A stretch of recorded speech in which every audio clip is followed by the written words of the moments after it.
America और भारत में मुशायरे के बड़े शौकीन भी रहे हैं। जी, जी। और उसकी वजह से ही जावेद अख्तर साहब जैसे लोग जो से मिलना-जुलना आपका अमेरिका तक होता रहा है। गुरसारे जिंदा रहने जी, के। उम्र की इस मंजिल पर अब भी मेरे कदमों की नगरी में जी, कितनी राहें बिछी हुई हैं, जी, लेकिन मैं खुद मस्त मुसाफिर, राह वही लेता हूँ, क्या बात! मेरी सोच जिधर ले जाए।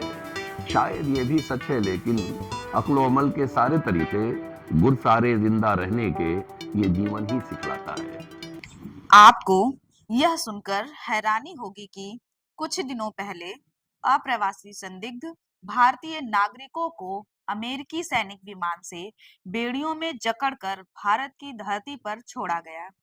इसकी दास्तान हम इसलिए कर रहे हैं कि उत्तर प्रदेश के आजमगढ़ के मशहूर गांव फरिया निवासी डॉक्टर अब्दुल्लाह 60 बरस पहले भारत से अमेरिका रिसर्च स्कॉलर बनकर गए। पढ़ाई पूरी करने के बाद वहीं वह नासा में साइंटिस्ट की पोस्ट पर नौकरी करने लगे।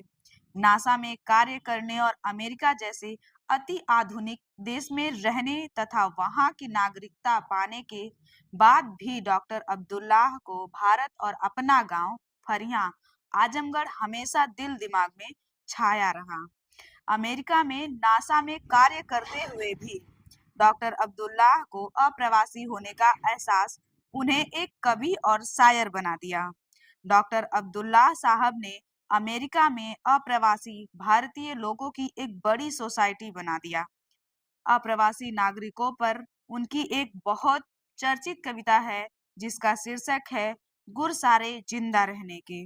डॉक्टर अब्दुल्लाह अमेरिका से भारत अपने गांव फरिया आजमगढ़ आए थे। एक दिन उनका आगमन साहित्य से दोस्ती पुस्तक केंद्र तहसील निजामाबाद पर हुआ, जिनसे साथी की तरफ से जितेंद्र हरिपांडे से हुई बातचीत के दौरान डॉक्टर अब्दुल्लाह ने अपनी बेहद चर्चित कविता सुनाई। सुने इस कविता में एक अप्रवासी नागरिक का कितना दर्द और यादें छिपी है। अमेरिका और भारत में मुशायरे के बड़े शौकीन भी रहे हैं। जी, जी। और उसकी वजह से ही जावेद अख्तर साहब जैसे लोग जो से मिलना-जुलना आपका अमेरिका तक होता रहा है। आपका पसंदीदा शेर या आपकी कोई लिखी हुई चीज़ जो शेर के माध्यम से हो, हम जिसे साथी के दर्शकों के साथ शेयर कर सकें? अच्छा, मेरी ज़्यादातर कविताएं जो हैं वो जोड़ती है एक एक एक दर्द एक इमिग्रेंट का जो होता जी, है।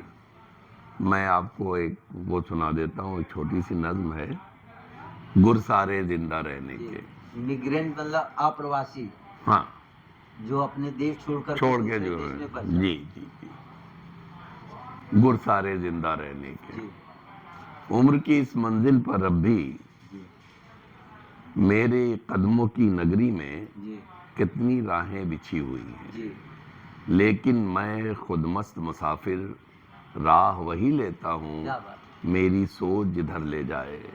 शायद ये भी सच है, लेकिन अक्ल अमल के सारे तरीके गुरसारे जिंदा रहने के ये जीवन ही सिखलाता है।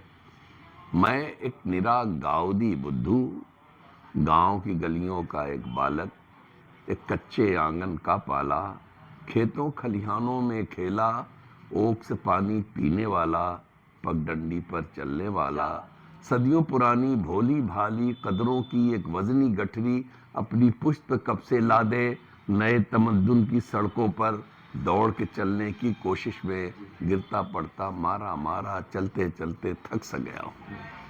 मेरे गांव के सब बूढ़े बिन गद्दी ही एक राजा थे, सबके दिल में कद्र थी उनकी, सबके ही बाबा काका थे। नए तमद्दुन की नगरी में जूं जूं जिसकी उम्र बढ़े है, तू उसका मान घटे है।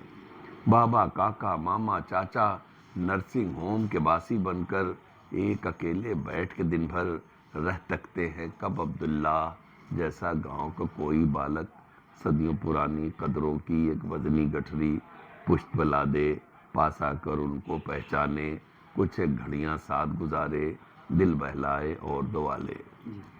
लेकिन मेरी आंखों को भी जगमग करती चकाचौंध ये धीरे धीरे भाने लगी है। मैं भी अब ये वजनी गठरी दूर पटक कर हल्का होकर चलने की ख्वाहिश रखता हूँ। सच है या झूठ है यारो, अक्लो अमल के सारे तरीके गुरसारे जिंदा रहने के ये जीवन ही सिखलाता है। बहुत बढ़िया। अमेरिका जैसे देश में लगभग 60 वर्ष से रह रहे डॉक्टर अब्दुल्ला साहब की जो एक कविता हिंदी और उसमें बहुत सारी ठेठ बोली का भी जो इस्तेमाल हुआ है, जिसे आज के जो लेखक हैं, कवि हैं, वह भी नहीं समाहित कर पाते, कि हम ये भी कह सकते हैं कि शुद्ध हिंदी ही नहीं, भोजपुरी के भी ऐसे शब्द हैं जिसको आपने अपनी कविताओं में शामिल किया है। बड़ी बात है।